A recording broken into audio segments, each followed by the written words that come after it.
Welcome to Sedona. I'm Captain Jess Molina, and I'll be your instructor. For this lesson, we're going to start on the ground and focus on some basic concepts. Fundamentals every pilot needs to know before hitting the skies. This is your plane, a classic, the Cessna 152. Take a look around it. In the simulator, anytime you want, you can easily switch to cursor mode.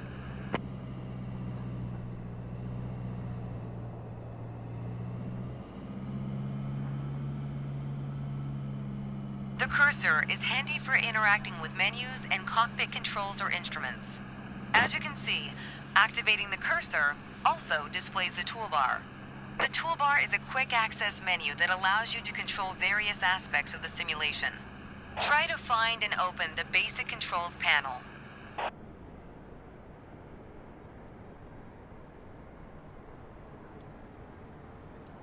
The basic controls panel is a useful reminder of the button layout for the devices you're currently using. Now try to find and open the camera panel in the toolbar.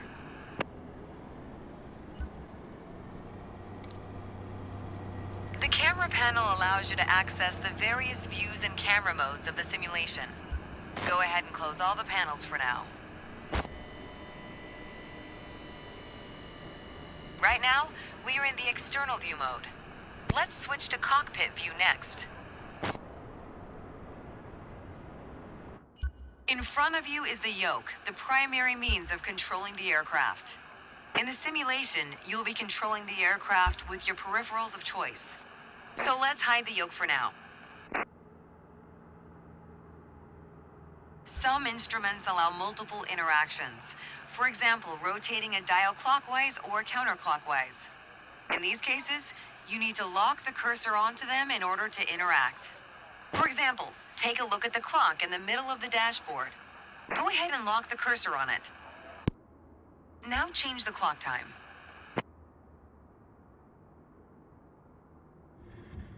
You can unlock the cursor once you're ready.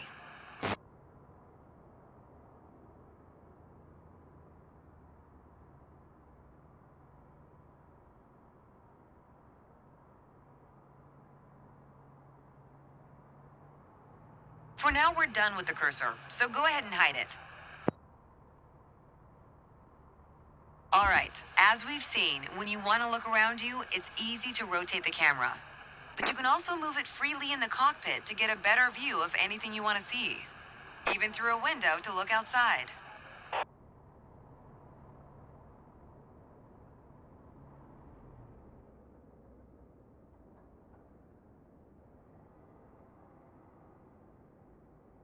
Pro tip, once you find a camera position you like, you can save a shortcut to easily get back to that view anytime.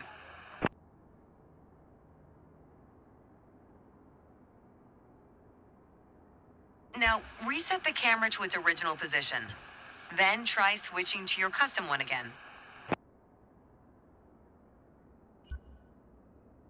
All right, that covers all the main camera functions available in the simulation. Try to familiarize yourself with them a bit more. Then reset the camera to its original position whenever you're done. Great.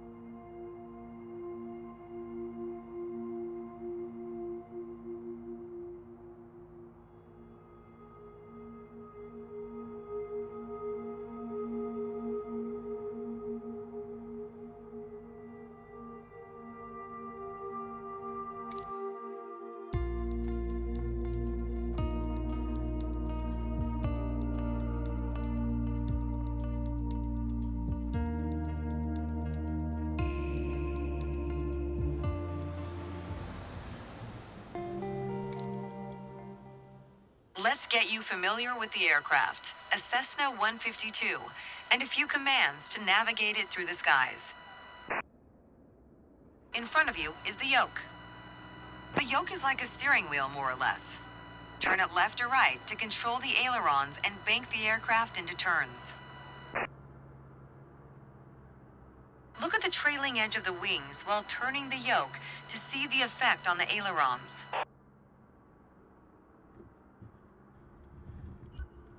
Okay. Now, the difference between the yoke and a steering wheel is you can pull or push on the yoke. This controls the elevator at the back of the aircraft to make it climb or descend. Look at the horizontal stabilizer while you pull on the yoke. You can see how it affects the elevator. Nice. Down at your feet are the rudder pedals. They steer the aircraft when you're on the ground. The upper part of the pedals also control your brakes. In the air, they control the rudder at the end of the vertical stabilizer to yaw the aircraft. This is mostly for small corrections, for coordinating turns or compensating for a plane's tendency to pull left during takeoffs and climbs. Look at the vertical tail while operating the pedals to see the effect on the rudder. Great. Last but not least, the throttle is located near the center of the cockpit. Pushing forward will increase power. Pulling back will decrease power. First, look at the throttle and select it. Keep it selected and push it forward to increase power. Power is increased. Now, pull it back to decrease power.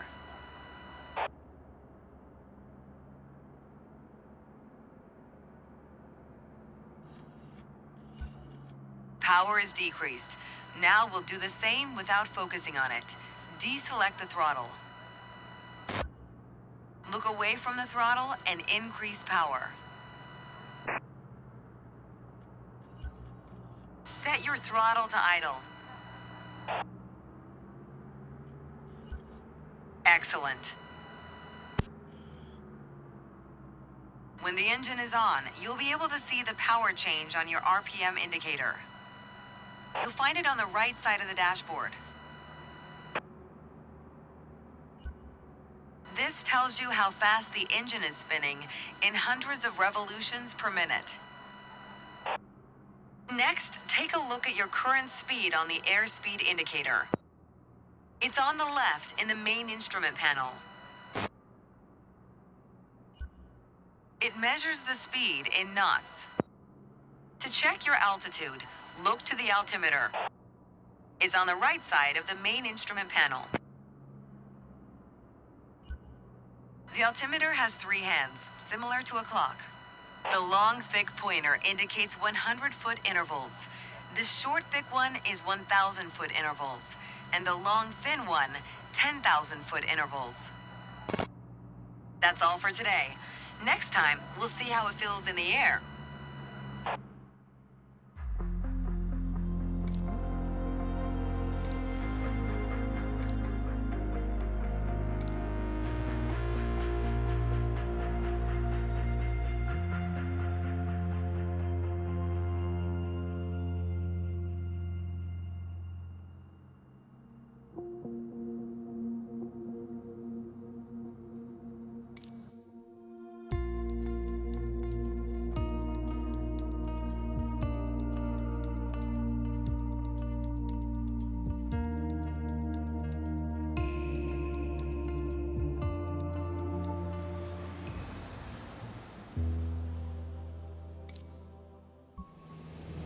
I've got to say, you chose a great day to go flying.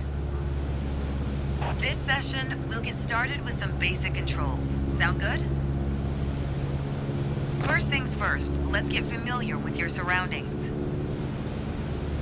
Out your side windows, you can see we have great visibility over Sedona today. This is Red Rock territory. Beautiful, isn't it? See if you can spot the Sedona airport. The runway should be a pretty easy landmark to find.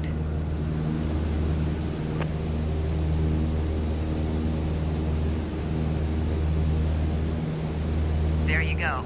Visual confirmation on the airport.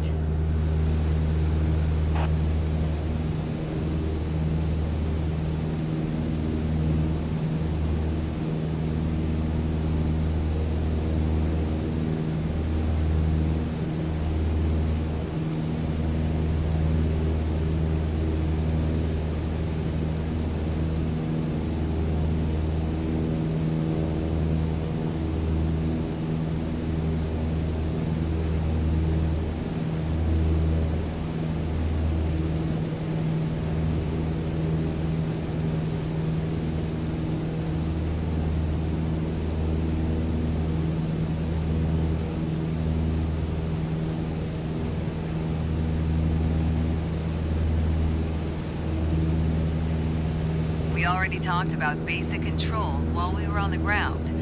Time to see how it all feels in the air. The aircraft is currently set to a cruise attitude, the position it should be in for regular flight. Alright, now let's try banking into a turn by moving the yoke. I'll go first.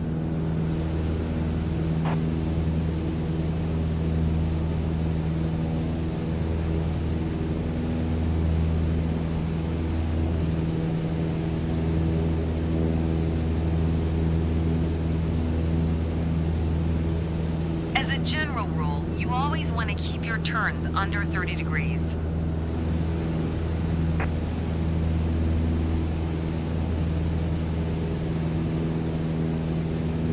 Go ahead and try rolling to the right. You have controls. Turn right, toward the city of Sedona.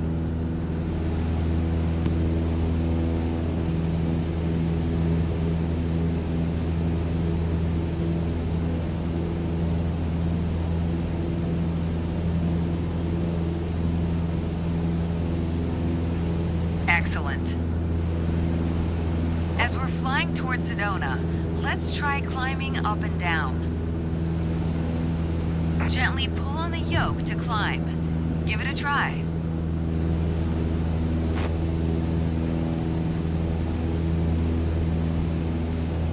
Excellent. For the descent, it's the same principle, except you're pushing on the yoke. Go ahead, gently pitch down.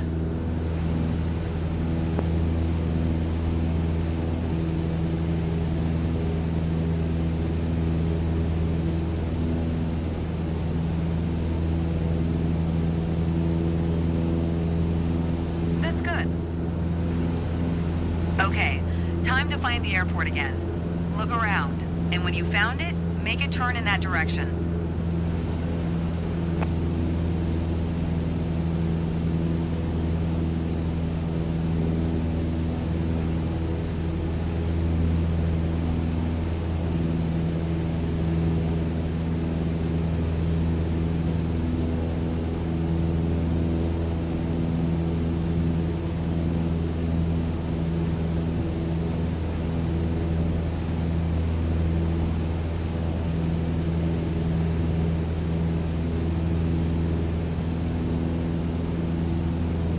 Make sure any control movements are soft and gentle. Now that you're more familiar with the aircraft and the surroundings, the next step is to go deeper into handling and techniques.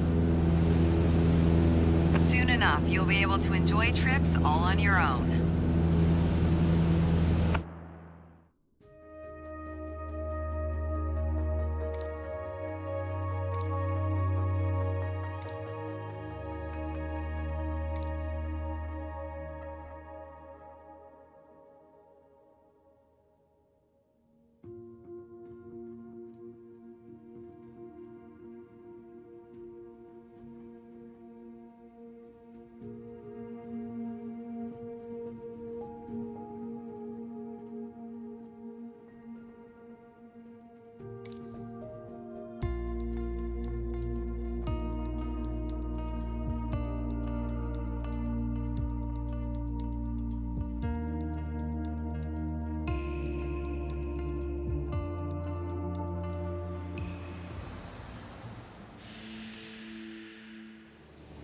To help demonstrate pitch, I've drawn 3 lines on the windshield. Notice how the middle line matches the horizon while we're flying level. This is the cruise attitude. The lower dotted line is the climb attitude, and the upper one is the descent attitude. Let's dig deeper into what that means. Pull back gently on the yoke until the climb attitude line matches the horizon. Then maintain that attitude.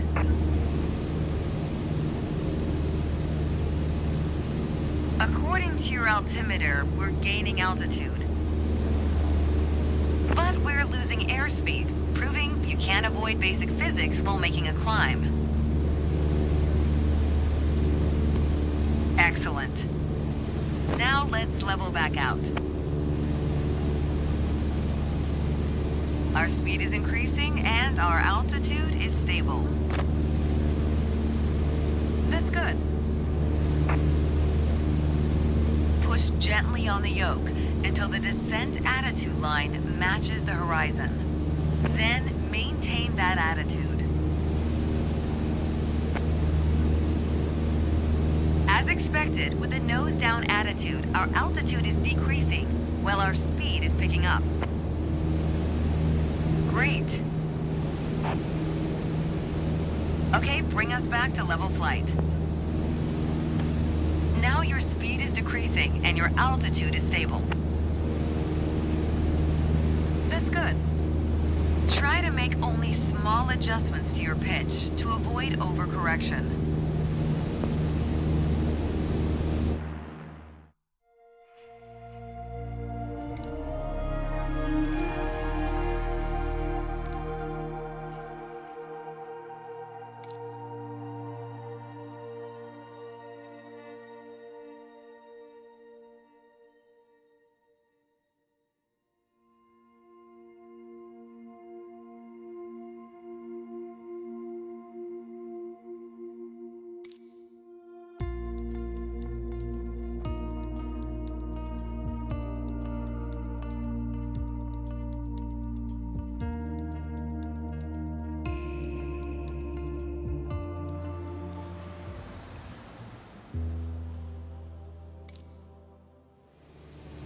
For this lesson, we're going to use a line drawn on the windshield to indicate the cruise attitude.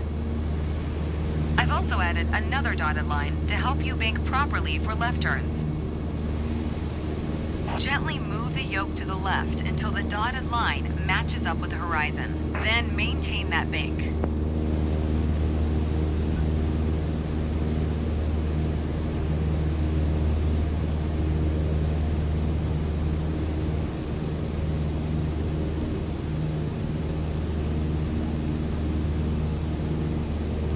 That's good. Now let's see you level back out.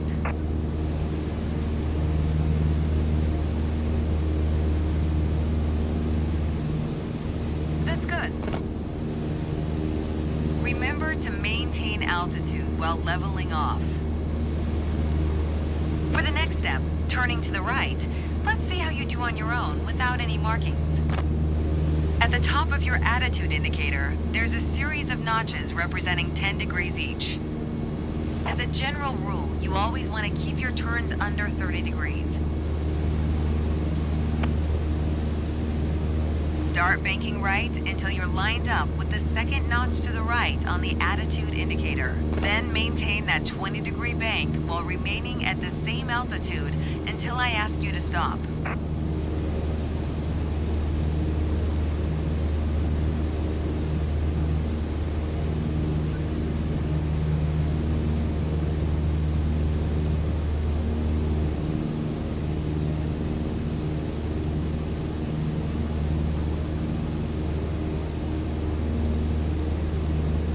Nice. Level us back out now.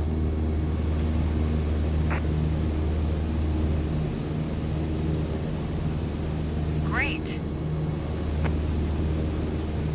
Wow, great job.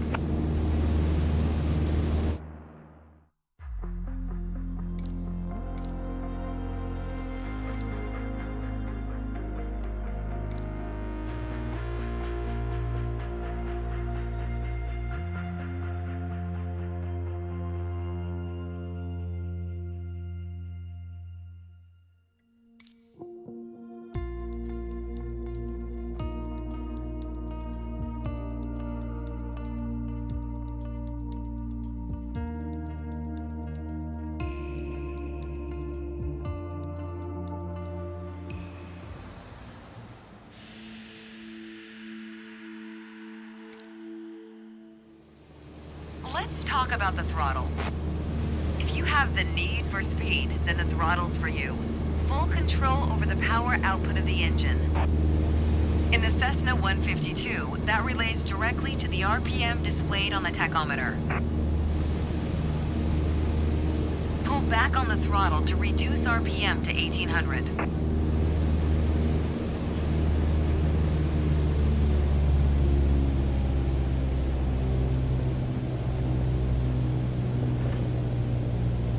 how your speed and altitude are also decreasing.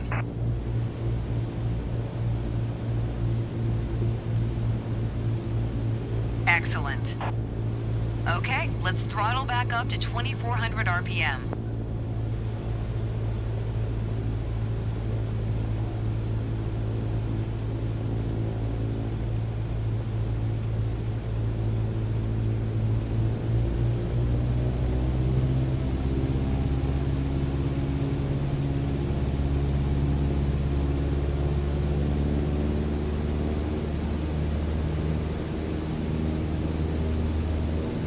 Your speed is increasing now.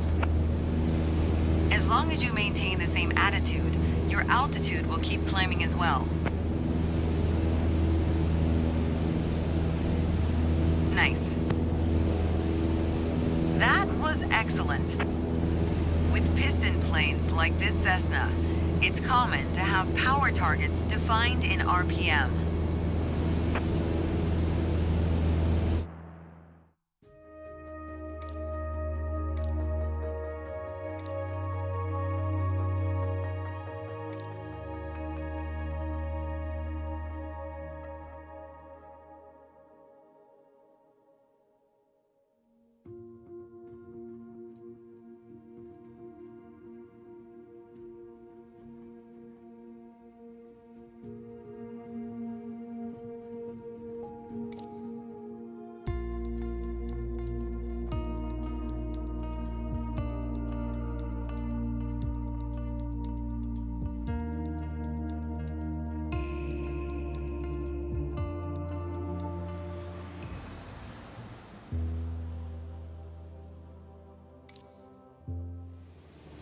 In this lesson, let's take a look at the relationship between attitudes and power settings. Attitude plus power equals performance. We're currently at 5,500 feet in a cruise attitude. The aircraft's nose is positioned under the horizon and cruise power is at 2,300 RPM.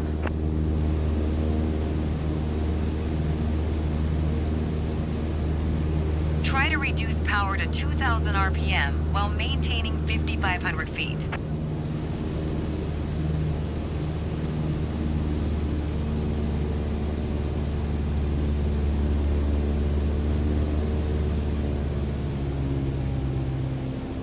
Great. You probably noticed, to maintain altitude, you need to pitch the nose up. You could just keep pulling on the yoke to hold steady, but that's not really a precise means of control.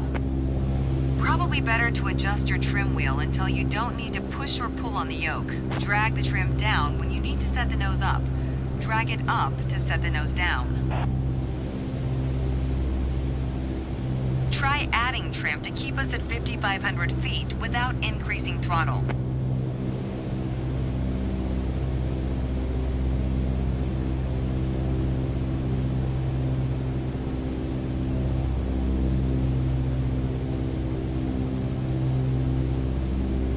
Try it out. Trim the aircraft to maintain 5,500 feet.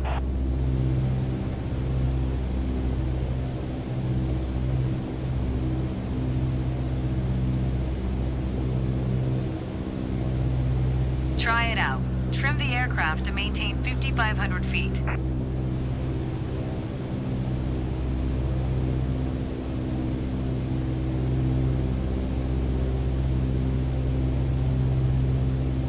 Try it out. Trim the aircraft to maintain 5,500 feet.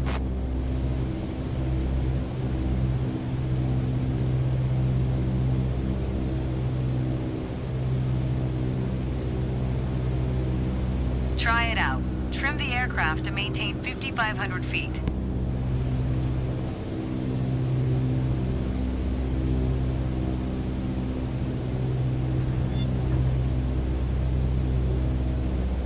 Try it out. Trim the aircraft to maintain 5,500 feet.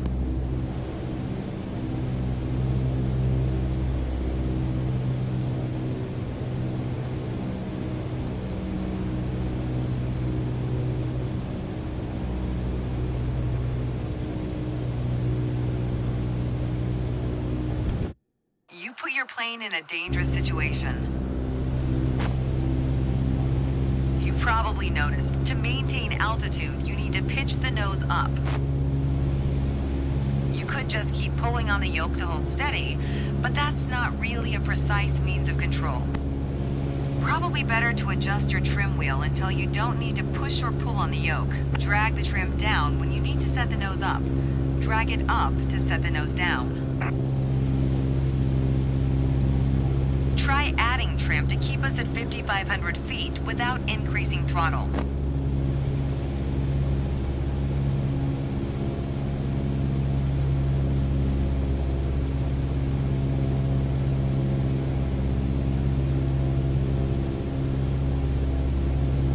Try it out. Trim the aircraft to maintain 5,500 feet.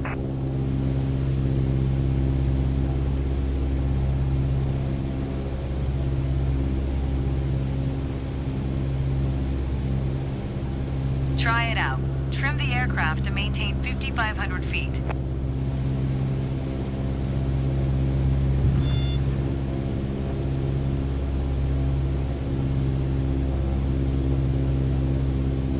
Try it out. Trim the aircraft to maintain 5,500 feet.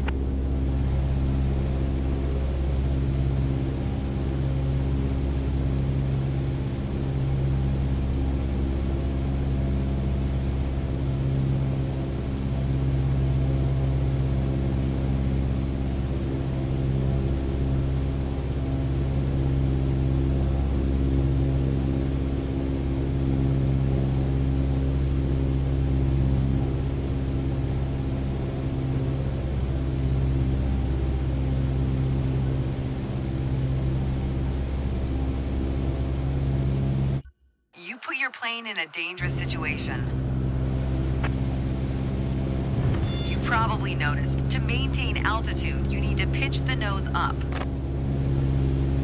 You could just keep pulling on the yoke to hold steady, but that's not really a precise means of control. Probably better to adjust your trim wheel until you don't need to push or pull on the yoke. Drag the trim down when you need to set the nose up. Drag it up to set the nose down. Try adding trim to keep us at 5,500 feet without increasing throttle.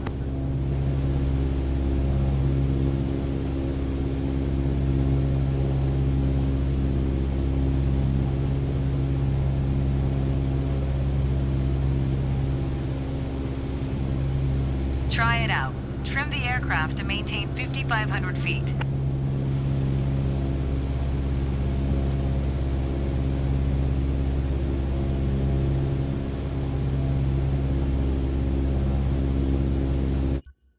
Put your plane in a dangerous situation.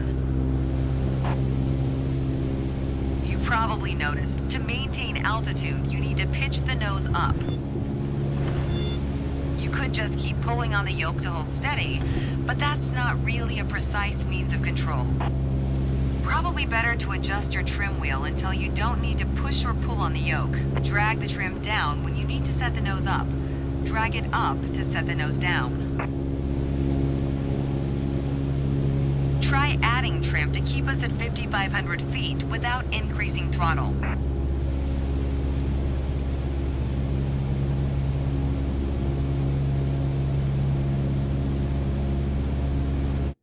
You put your plane in a dangerous situation.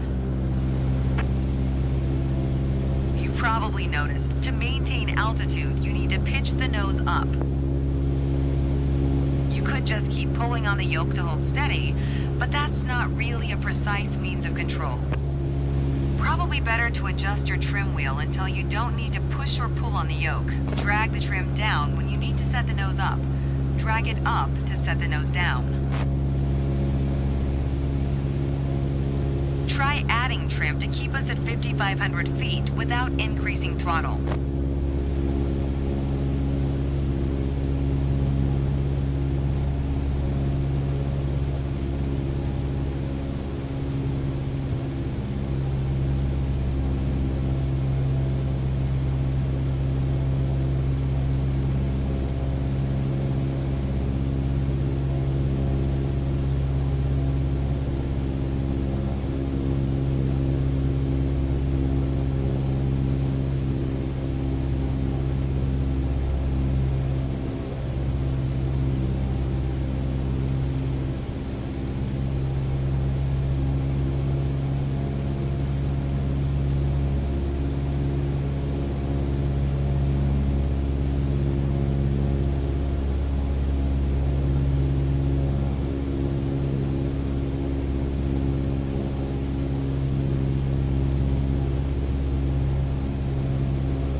that.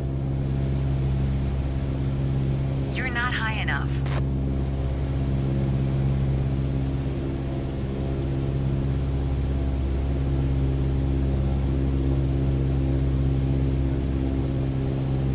Increase power to 2300 RPM while maintaining 5500 feet. Get us back to a cruise attitude.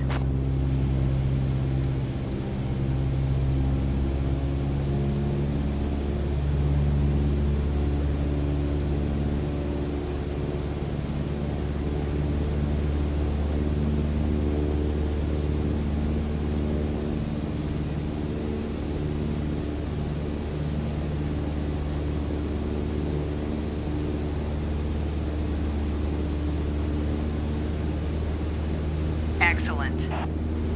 Now, adjust the trim.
That's good. You did well, but you can do better. The way I was taught, when you adjust the trim, you make course changes at first to remove pressure on the yoke. Then small adjustments to find the perfect setting to keep your desired attitude. If you feel your pitch slipping and need to get back to the proper attitude, don't worry. Just pull on the yoke, then dial in the right trim. That's the key to straight and level flight.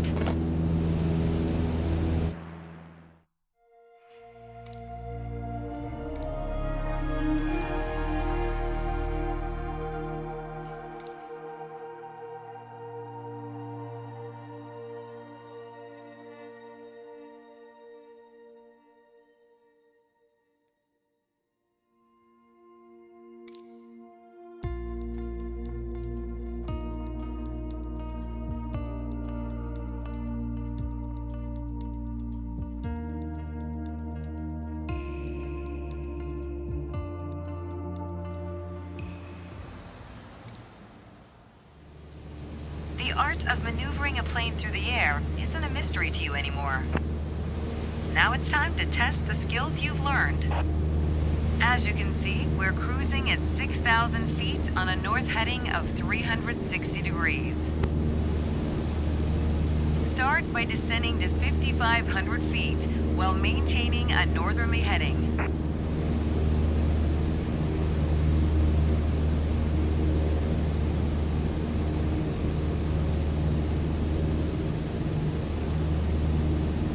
While descending, reduce throttle to avoid overspeed.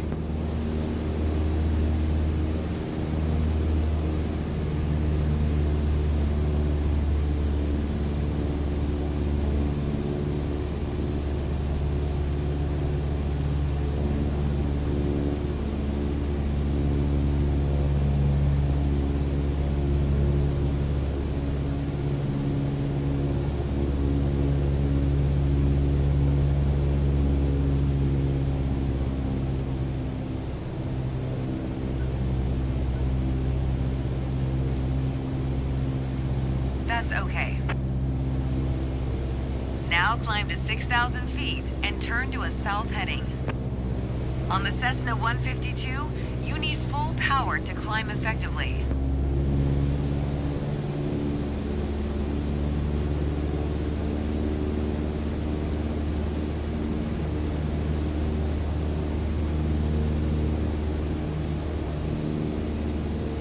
You can start the climb when you're ready.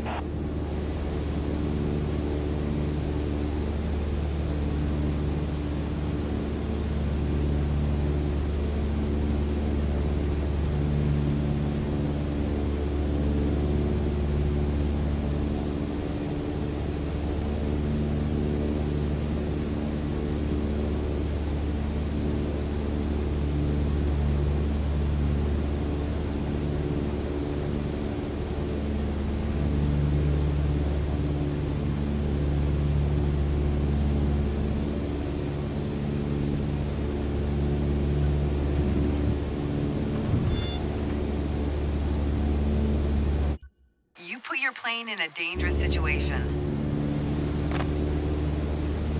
Now climb to 6,000 feet and turn to a south heading.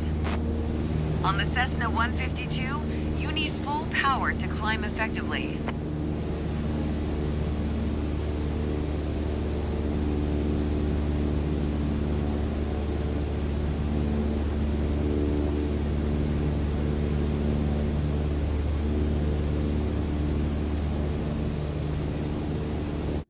You put your plane in a dangerous situation.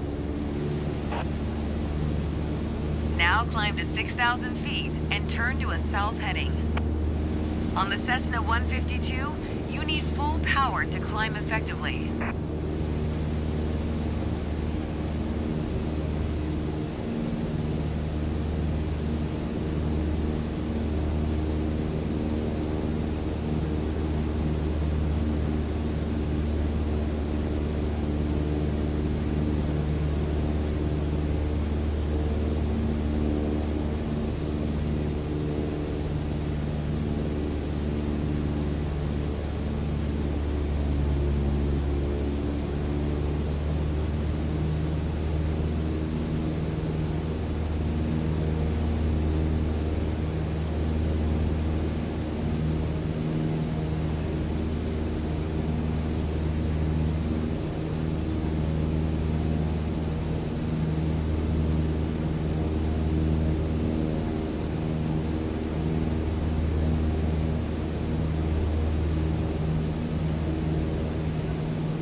Nice. The turn was good, but try to climb faster in the future.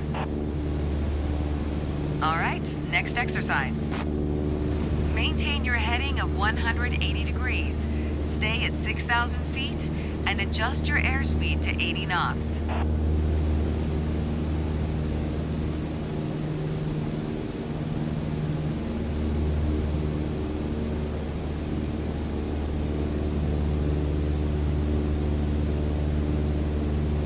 Go ahead and reduce your speed.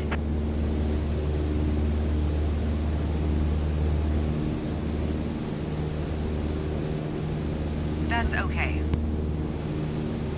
Review straight and level flight to better manage your speed and altitude. Additional practice will help, don't worry.